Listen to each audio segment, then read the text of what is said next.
नमस्कार साथियों, स्वागत है आप सभी का आपके अपने चैनल संकल्प अध्ययन क्लासेस बुलंदशहर में। देखिए, आर्थिक सर्वेक्षण 2021 और 22 जो जारी हुआ है 2022 में, तो इस आर्थिक सर्वेक्षण की आज हम बात करेंगे। आर्थिक सर्वेक्षण में जो समय आपका समय 7:30 बजे रहता है हमारे करंट अफेयर्स के प्रश्नों का, तो आज हम प्रश्नों की श्रृंखला के स्थान पर आर्थिक सर्वेक्षण पूरा आपके लिए उठाकर ले आए हैं, क्योंकि आर्थिक सर्वेक्षण से संबंधित महत्वपूर्ण प्रश्न बनते हैं। उत्तर प्रदेश लेखपाल परीक्षा स्पेशल बैच 2022 है। तो यहाँ पर पुलिस, लेखपाल, यूपी टेट और सी टेट और जितने भी एग्जाम्स हैं जहाँ पर भी करंट अफेयर्स रहती है, पीईटी का एग्जाम है, सुपर टेट का एग्जाम है, रीट की आने वाली परीक्षा है जो जुलाई में परीक्षा आएगी, उन सभी के लिए करंट अफेयर्स जानना जरूरी है। और आर्थिक सर्वेक्षण बहुत महत्वपूर्ण रहता है, यहाँ से प्रश्न आपको जरूर मिलते हैं। तो इसलिए मैंने सोचा आर्थिक सर्वेक्षण आपको मैं आज की क्लास में आर्थिक सर्वेक्षण ही करा दूं। ठीक है, तो चलिए शुरू करते हैं हम आर्थिक सर्वेक्षण। तो क्लास में चलते हैं, आइए और इस पीडीएफ को ओपन करते हैं। उत्तर प्रदेश लेखपाल परीक्षा संकल्प अध्ययन क्लासेस बुलंदशहर में आपका स्वागत है। देखिए, वित्त मंत्री हमारे वर्तमान में वित्त मंत्री हैं निर्मला सीतारमण, और निर्मला सीतारमण जो वित्त मंत्री हैं, इन्होंने क्या किया है, इन्होंने 31 जनवरी 2022 को संसद में आर्थिक सर्वेक्षण 2021 और 22 पेश किया। देखिए, सर्वेक्षण जो होता है बजट से पहले पेश किया जाता है, पिछले साल का होता है 2021 और 22 का। 2022 में पेश किया गया कि कैसा रहा आर्थिक रूप से जो वर्ष रहा, कैसा रहा। ये एक वार्षिक दस्तावेज होता है जिसमें पिछले 12 महीनों में देश की आर्थिक प्रगति और मुद्दों की समीक्षा की जाती है। एक एक पहलू पर हम चर्चा करेंगे, तो आप हमारे साथ में बने रहिए। और पहला आर्थिक सर्वेक्षण जो हुआ था, सबसे पहला 1950 और 51 में पेश किया गया था। 1964 तक इसे बजट के साथ ही प्रस्तुत किया जाता था। ये कुछ इसके हिस्ट्री यानी कुछ इसके इतिहास से जुड़ी ही बातें हैं, रोचक बातें हैं कि वित्त मंत्री इसको क्या करते हैं, इस सर्वेक्षण को पेश करते हैं। और 31 जनवरी 2022 को 2021 और 22 वर्ष का जो आर्थिक सर्वेक्षण है वो प्रस्तुत किया गया। ये क्या है, एक वार्षिक दस्तावेज है। पिछले साल के 12 महीनों में जो आर्थिक प्रगति और मुद्दे होते हैं उनकी समीक्षा की जाती है। पहला आर्थिक सर्वेक्षण जो हुआ, पहला आर्थिक सर्वेक्षण 1950 और 51 में पेश किया गया, और 1964 तक इसे बजट के साथ ही क्या किया जाता था, पेश किया जाता था। अब बजट के साथ पेश नहीं किया जाता, लेकिन 1964 तक इसे बजट के साथ ही पेश किया जाता था। मुख्य बातों पे आ जाते हैं। तो आर्थिक सर्वेक्षण की जो मुख्य बातें हैं, देखिए, अप्रैल नवंबर 2021 के दौरान, और इसके कौन से महीना, अप्रैल और नवंबर 2021 के दौरान पूंजी व्यय में सालाना आधार पर 13.5% की क्या हुई है, बढ़ोतरी हुई 2021 और 22। देखिए, इस आर्थिक सर्वेक्षण से संबंधित प्रश्न इस साल में बन सकते हैं, क्योंकि जब 2022 जो 2001 अभी 21 और 22 का होगा, तो जो 2022 और 23 का आर्थिक सर्वेक्षण होगा वह नेक्स्ट ईयर होगा। तो नेक्स्ट ईयर की जब तक वह नहीं आ जाता तब तक इस आर्थिक सर्वेक्षण से प्रश्न आपकी परीक्षाओं में बनेंगे। इसलिए यहाँ पर आप फोकस कीजिए। अभी आपने यूपी पीसीएस की परीक्षा में देखा कि जो उत्तर प्रदेश के बजट से संबंधित था, और बजट से भी वो भी पिछली साल का, तो 2020 और 21 का, आई थिंक 2020 और 21 का बजट वहां पर पूछा गया था, बजट से संबंधित कितना व्यय हुआ। तो इस तरह से हमको तैयार रहना है हर परिस्थिति के लिए, क्योंकि आप भी जानते हो कि आयोग किस तरह के पैटर्न पर आजकल चल रहा है, और कहीं से भी आपको अनएक्सपेक्टेड जगह से भी आपको क्वेश्चन मिल सकता है जहां आपने सोचा भी नहीं होगा, इसलिए सब जगह सोचना पड़ेगा। देखिए, 31 दिसंबर 2021 तक विदेशी मुद्रा भंडार, यहां पर हमने अप्रैल और नवंबर 2021 के दौरान पूंजी व्यय में सालाना आधार पर 13 जो पूंजी का व्यय है उसमें सालाना वार्षिक रूप से 13.5% की क्या हुई है, बढ़ोतरी हुई है। और देखिए, 31 दिसंबर 2021 तक विदेशी मुद्रा भंडार 635.6 बिलियन डॉलर के स्तर पर पहुंच गया। 31 दिसंबर 2021 तक विदेशी मुद्रा भंडार 635.6 बिलियन डॉलर के स्तर पर पहुंच गया। देखिए आगे देखते हैं 2021 और 22 में जीडीपी की तुलना में सामाजिक सेवाओं पर व्यय बढ़कर, तो जीडी ग्रॉस डोमेस्टिक प्रोडक्ट की अगर हम तुलना की बात करें तो सामाजिक सेवाओं पर अब जो व्यय है वो बढ़कर 8.6% हो गया। जो 2014-15 में 6.2% था, अब वो कितना बढ़ गया, तो वह बढ़ गया 2.4%। तो बढ़ोतरी कितने की होगी, 2.4% इसमें बढ़ोतरी आपको देखने के लिए मिली। 31 दिसंबर 2021 तक बैंक ऋण में 9.2% की बढ़ोतरी हुई। कृषि क्षेत्र में 2021-22 में ग्रॉस वैल्यू एडेड में 3.9% की वृद्धि हुई। और देखिए 2020-21 में रेलवे में पूंजीगत व्यय 1,55,185 करोड़ रुपए हुआ। किसमें, रेलवे में पूंजीगत व्यय, जिसका 2021 और 22 में बजट बढ़ाकर कितना कर दिया, 2,15,058 करोड़ रुपए, जो 2014 के स्तर की तुलना में कितना, 5 गुना 5 टाइम्स है। मैं यहाँ पर ये पीडीएफ पूरी अपने टेलीग्राम चैनल पर दे दूंगा, सो डोंट वरी, आपको पूरी पीडीएफ मिल जाएगी। और यहाँ पर ये महत्वपूर्ण है कि आप तक ये जो पीडीएफ मिलेगी इसमें सारी इंफॉर्मेशन होगी, इसलिए इसको एक बार जरूर पढ़ते हैं। वैसे जहां तक है आप हमारी क्लास में अगर हैं तो आपको यहाँ पर काफी हद तक समझ में आ जाएगा। देखिए वर्ष 2020 और 21 में प्रतिदिन सड़क निर्माण बढ़कर 36.5 किलोमीटर हुआ, जो पिछले वर्ष की तुलना में 30.4% की इसमें बढ़ोतरी देखी गई है।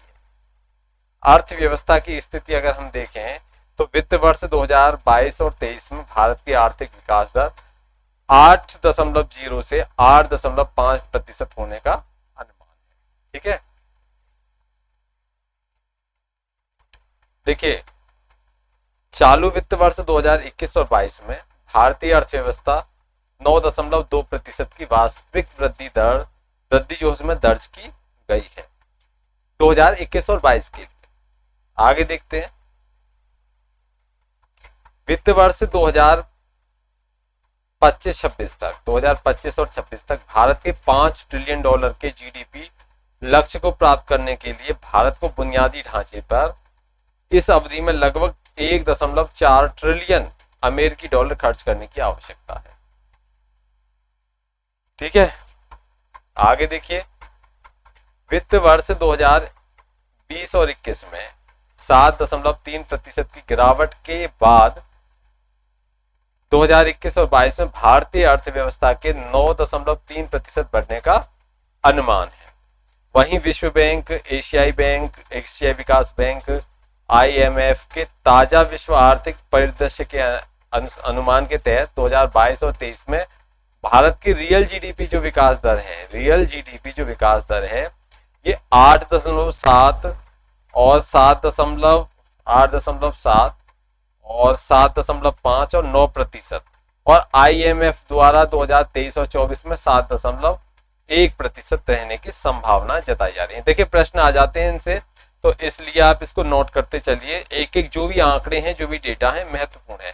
आजकल आप देख पा रहे हो कि डेटा बहुत ज्यादा आ रहा है एग्जाम्स में, इसलिए डेटा हमको कंठस्थ यानी कि याद करना जरूरी है। 2021 और 22 में कृषि और संबंधित क्षेत्रों में 3.9% उद्योग के लिए और 11 देखिए संबंधित क्षेत्रों के लिए 3 कृषि और उससे संबंधित क्षेत्रों के लिए तो है 3.9% 2021 और 22 के लिए रहा, और उद्योगों के लिए 11.8%। वहीं सेवा क्षेत्र, सबसे ज्यादा सेवा क्षेत्र जो हमारे यहाँ पर रहता है, उस सेवा क्षेत्र के लिए 8.2% बढ़ने का अनुमान यहाँ पर जताया गया है। इसी वर्ष में खपत 7.0%, सकल स्थायी पूंजी निर्माण 15%, निर्यात 16.5% और आयात 29.4% बढ़ने का अनुमान है। देखिए निर्यात तो 16, यहाँ पर हमारे यहाँ पर जो व्यापार कैसा है, प्रतिकूल व्यापार है, क्योंकि निर्यात क्या है, निर्यात तो कम है, जबकि निर्यात अधिक होने चाहिए, आयात कम होना चाहिए, तो इसलिए आयात यहाँ पर अधिक है और निर्यात है कम। ठीक है, आगे बढ़ते हैं फटाफट से। अब हम बात करेंगे राजकोषीय मजबूती की, कितनी राजकोषीय मजबूती है इस पर भी देख लेते हैं। देखिए 2021 और 22 के बजट के तहत 9.6% की अनुमानित वृद्धि की तुलना में केंद्र सरकार की राजस्व प्राप्तियां अप्रैल से नवंबर तक 2021 में 67.2% तक बढ़ गई हैं। किसकी तुलना में? राजस्व प्राप्ति, केंद्र सरकार की जो अनुमानित वृद्धि की तुलना में राजस्व प्राप्ति 67.2% तक बढ़ गई है। और देखिए आगे बढ़ेंगे, इस वित्त वर्ष के दौरान बुनियादी ढांचे से जुड़े क्षेत्रों पर जोर के साथ पूंजी व्यय में सालाना आधार पर 13.5% की बढ़ोतरी भी दर्ज की गई है। देखिए इस दौरान राजकोषीय घाटे को बजट अनुमान के 46.2% के स्तर पर सीमित रखने की सफलता भी मिली है। कोविड-19, देखिए कोविड-19 ने मामला कितना खराब किया, और अब देखिए कोविड-19 के कारण केंद्र सरकार का कर्ज बढ़कर जीडीपी का 59.3% हो गया है, जो 2019-20 में जीडीपी के 49.1% था। कितने इसमें? करीब 10.2% की इसमें और वृद्धि मिली है, 10। ठीक है, इतना और बढ़ गया एक साल में कर्ज। बाहरी क्षेत्रों की बात करें तो बाहरी क्षेत्रों में 2021 और 22 की पहली छमाही में सकल पूंजी प्रवाह बढ़कर कितना हो गया? तो सकल पूंजी प्रवाह जो बढ़कर कितना हो गया? ये 65.6% बिलियन डॉलर हो गया 2021 और 22 में, पहली छमाही में होगा इतना। और देखिए सितंबर 2021 के अंत तक, एक साल पहले के 556.8 बिलियन डॉलर की तुलना में भारत का बाहरी कर्ज बढ़कर अब 593.1 बिलियन डॉलर हो गया। देखिए कर्ज बढ़ गया भारत के ऊपर। 2021 के अंत तक, एक साल पहले 556.8 बिलियन डॉलर था, जबकि भारत का जो बाहरी कर्ज अब बढ़कर कितना हो गया है? 593.1 बिलियन डॉलर।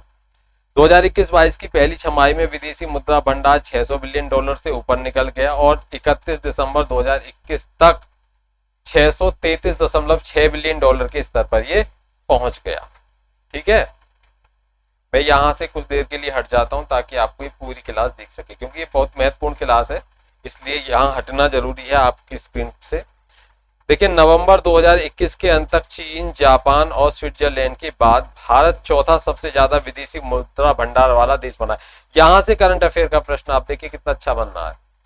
नवंबर 2021 के अंत तक चीन, जापान और स्विट्जरलैंड, तो चीन, जापान और स्विट्जरलैंड के बाद चौथा कौन सा बन गया? भारत, सबसे ज्यादा विदेशी मुद्रा भंडार वाला देश, विदेशी मुद्रा भंडार वाला देश है। आगे देखेंगे मौद्रिक प्रबंधन तथा वित्तीय मध्यस्थता को देखते हैं इसकी। तो 2021 और 22 में रेपो दर 4% पर बनी रही। 2021-22 में वार्षिक आधार पर ऋण वृद्धि अप्रैल 2021 के 5.3% से बढ़कर 31 दिसंबर 2021 तक 9.2% हुई है। तो 5.3 थी जो 2021 में अप्रैल तक, वहीं 31 दिसंबर तक ये 9.5% हो गई है ऋण की वृद्धि। देखिए अनुसूचित वाणिज्य बैंकों का कुल अनुत्पादक अग्रिम अनुपात 2017-18 के अंत 11.2% से घटकर 2021 के अंत में 6.9% हो गया। इसके दौरान शुद्ध अनुत्पादक अग्रिम अनुपात 6% से घटकर अब कितना हो गया? 2.2%। आगे बढ़ेंगे अनुसूचित वाणिज्य बैंक का पूंजी जोखिम भारांक परिसंपत्ति अनुपात 2013 और 14 के 13% से बढ़ते हुए सितंबर 2021 के अंत में 16.54% हो गया है। देखिए अप्रैल और नवंबर 2021 में 75 आईपीओ द्वारा 89,066 करोड़ रुपए उगाहे गए, जो पिछले एक दशक के किसी भी वर्ष में सबसे अधिक थे। तो ये भी महत्वपूर्ण बात हो जाती है, तो आप इनको नोट करते चलिए। आपकी परीक्षा के लिए मैं आपको बार बार बता रहा हूं कि ये बहुत महत्वपूर्ण है। 18 अक्टूबर 2021 को सेंसेक्स और निफ्टी 61,766 और ये तो सेंसेक्स और निफ्टी 18,477 की ऊंचाई पे पहुंचे।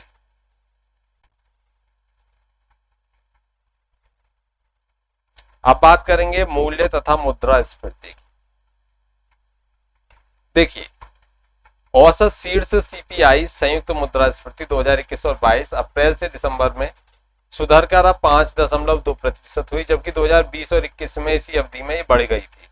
तो मुद्रास्फीति ज्यादा बढ़ना मतलब महंगाई का ज्यादा बढ़ जाना, इसलिए ये जितनी रहे कम उतना ठीक है। देखिए 2021 और 22 अप्रैल से दिसंबर में औसत खाद्य मुद्रास्फीति 2.9% के निम्न स्तर पर रही, जबकि पिछले वर्ष की समान अवधि में यह 9.1% थी। तो 2.9% के निम्न स्तर पर रही है औसत खाद्य मुद्रास्फीति, जबकि पिछले वर्ष इसी समय पर यह 9.1% थी। देखिए थोक मूल्य सूचकांक, थोक मूल्य सूचकांक WPI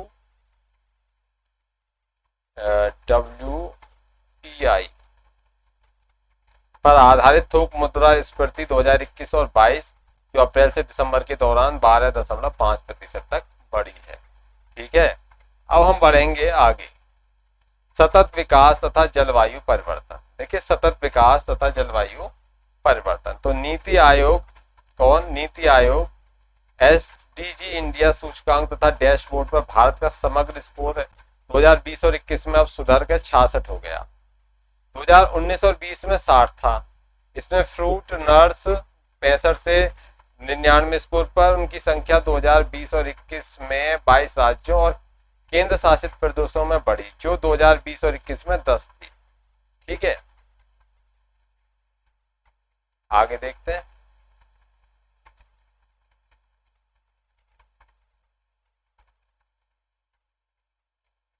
नीति आयोग पूर्वोत्तर क्षेत्र जिला SDG सूचकांक 2020, 21 और 22 में पूर्वोत्तर भारत में 64 जिले फ्रंट रनर्स तथा 39 जिले परफॉर्मर रहे हैं। ये प्रश्न बनते हैं, ये प्रश्न परीक्षाओं के लिए बनते हैं। देखिए भारत विश्व में 10वां सबसे बड़ा वन क्षेत्र वाला देश है विश्व में 10वां सबसे बड़ा। तो भारत कौन से नंबर पर है? 10वें नंबर पर। इसमें वन क्षेत्र के आधार पर 2010 से 2020 के दौरान वन क्षेत्र वृद्धि के मामले में 2020 में भारत का विश्व में तीसरा स्थान था, अब घट गया, और मतलब तीसरा स्थान था और पीछे चले गए, 10वां स्थान हो गया है। 2020 में विश्व में तीसरा स्थान था वन क्षेत्र में वृद्धि के मामले में। 2020 में भारत के कुल भौगोलिक क्षेत्र में कवर किए गए वन 24% रहे। विश्व के कुल वन का क्षेत्र ये करीब 2% था। ठीक है,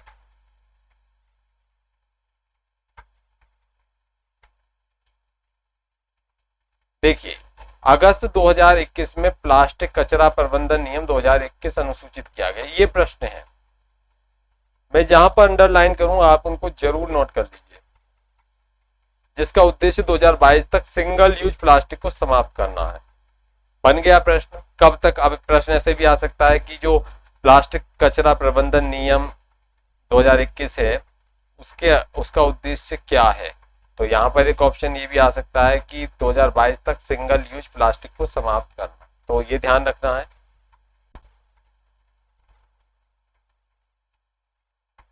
देखिए गंगा और उसकी सहायक नदियों के तटों पर अत्यधिक प्रदूषणकारी उद्योगों के अनुपालन स्थिति 2017 में के 39% से अब सुधर कर 2022 में 81% तक हो गई है। तो ये महत्वपूर्ण है, जो कहां से कहां तक पहुंच गई है। तो अब प्रदूषण जो पहले अनुपालन में 39% थे, अब उनमें 81% हो गए जो नियमों का पालन कर रहे हैं।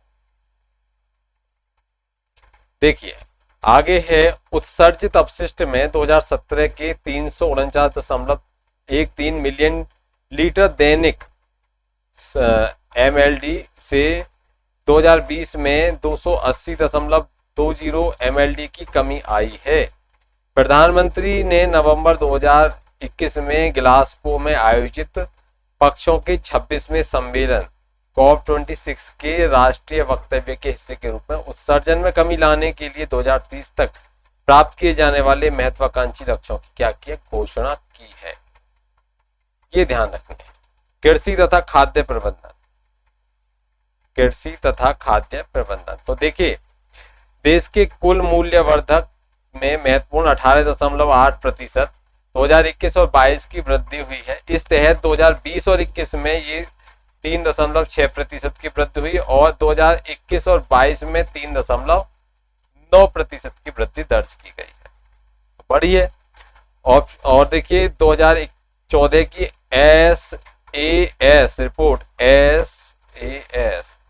रिपोर्ट में की तुलना में नवीनतम सिचुएशन असेसमेंट और सर्वे में फसल उत्पादन में शुद्ध प्राप्तियों में 22.9% की क्या हुई है, वृद्धि दर्ज की गई है। आगे देखते हैं 2019 और 20 में समाप्त होने वाले पिछले 5 वर्षों में पशुधन क्षेत्र 8.15% के CAGR, तो CAGR बढ़ा है, ठीक है, पशुधन क्षेत्र में। प्रश्न है, देखिए आगे देखिए ये क्या है, कृषि परिवारों के विभिन्न समूहों में ये स्थायी आय का साधन रहा और इसे उन परिवारों की औसत मासिक आय का लगभग 15% रहा, तो 15% ये आपको ध्यान रखना है। अब आ जाते हैं हम उद्योग और बुनियादी ढांचे पर।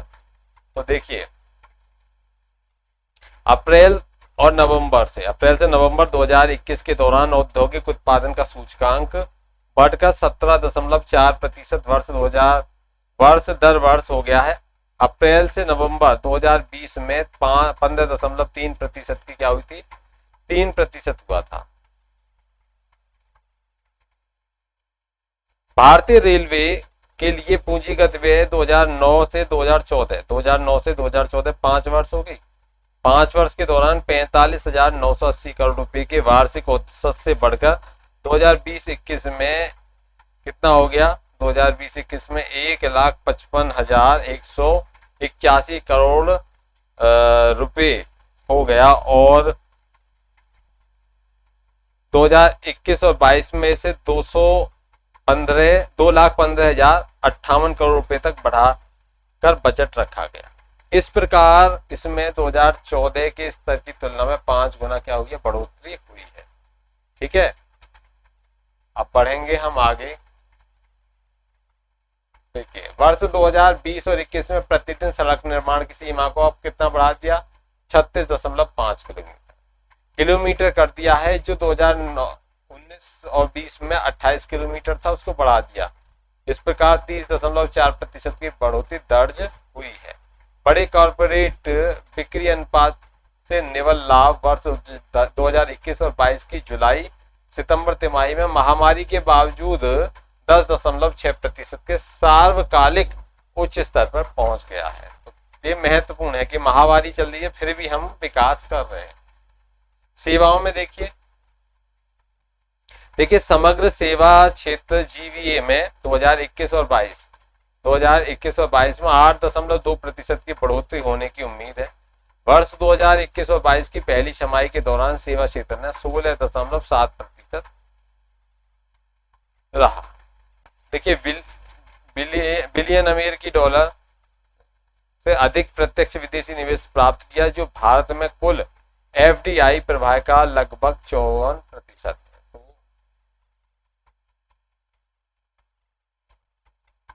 ये क्या कह रहा था, वर्ष 2021 और 22 की पहली छमाही के दौरान सेवा क्षेत्र ने 16.7 बिलियन अमेरिकी डॉलर से अधिक प्रत्यक्ष विदेशी निवेश प्राप्त किया, जो भारत में कुल FDI प्रवाह का लगभग 54% है। IT BPM सेवा राजस्व 2020-21 में 194 बिलियन अमेरिकी डॉलर के स्तर पर पहुंच गया है।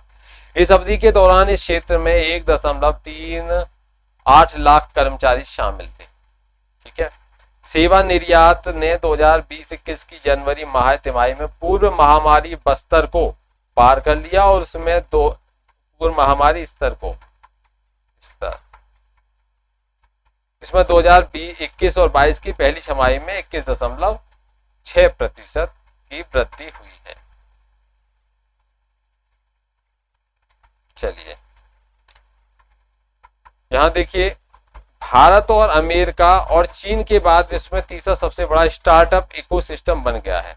भारत किसके, अमेरिका और चीन के बाद तीसरा, तो ये तीसरा हो गया स्टार्टअप इकोसिस्टम बन गया है। नए मान्यता प्राप्त स्टार्टअप्स की संख्या 2021 और 22 में बढ़कर 14,000 से अधिक हो गई और 2016 से 17 में केवल 735।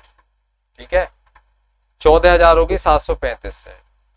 44 भारतीय स्टार्टअप्स ने 2021 में यूनिकॉर्न दर्जा हासिल किया। इसमें यूनिकॉर्न स्टार्टअप्स की कुल संख्या 83 हो गई और इनमें से अधिकांश सेवा क्षेत्र में है।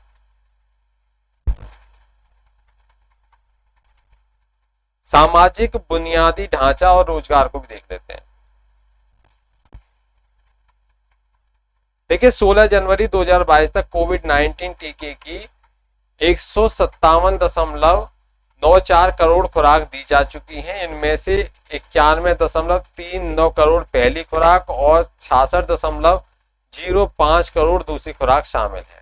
सामाजिक सेवाओं में स्वास्थ्य, शिक्षा और अन्य पर जीडीपी के अनुपात के रूप में केंद्र और राज्यों का व्यय 2014-15 में 6.2% था और 2021-22 में बजट के अनुमान से बढ़कर जो है कितना 8.6% हो गया। अब देखिए राष्ट्रीय परिवार स्वास्थ्य सर्वेक्षण 5, तो राष्ट्रीय परिवार स्वास्थ्य सर्वेक्षण 5 के अनुसार कुल प्रजनन दर 2019 से 21 में घटकर 2 पर हो गई है, 2%, और जो 2015 और 16 में 2.2% थी, तो ये घट गई है प्रजनन दर। और देखिए शिशु मृत्यु दर, 5 साल से कम शिशुओं की मृत्यु दर में कमी हुई है और अस्पतालों प्रसव केंद्रों में शिशुओं के जन्म में 2015 और 16 की तुलना में 2019 और 21 में सुधार देखने को मिला है। ठीक है, बढ़ते हैं आगे।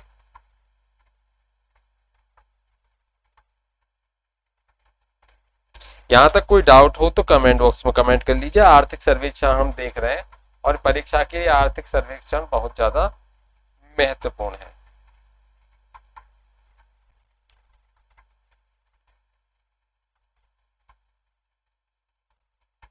ठीक है, आगे बढ़ेंगे।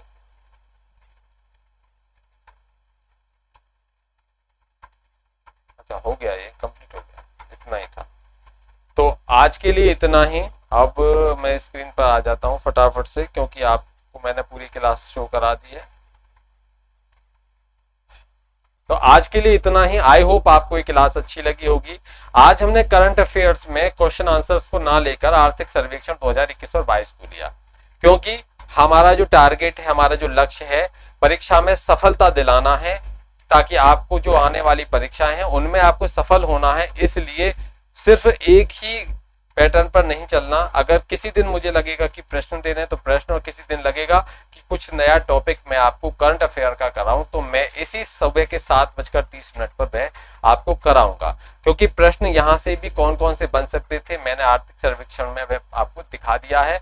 तो आप एक बार जरूर इसकी पीडीएफ में अपने टेलीग्राम चैनल पर सेंड कर दूंगा, तो एक बार आप जरूर देख लें। और आपने पूरी क्लास को ज्वाइन किया और यहाँ तक हमारे साथ बने रहे, इसके लिए बहुत बहुत धन्यवाद। मिलते हैं शाम को। हमारी जो क्लास जीएस की रहती है, शाम को क्लास रहती है 6:30 बजे, उस जीएस की क्लास में आप जरूर आइए। तो आज के लिए इतना ही। बहुत बहुत धन्यवाद। जय हिंद, जय।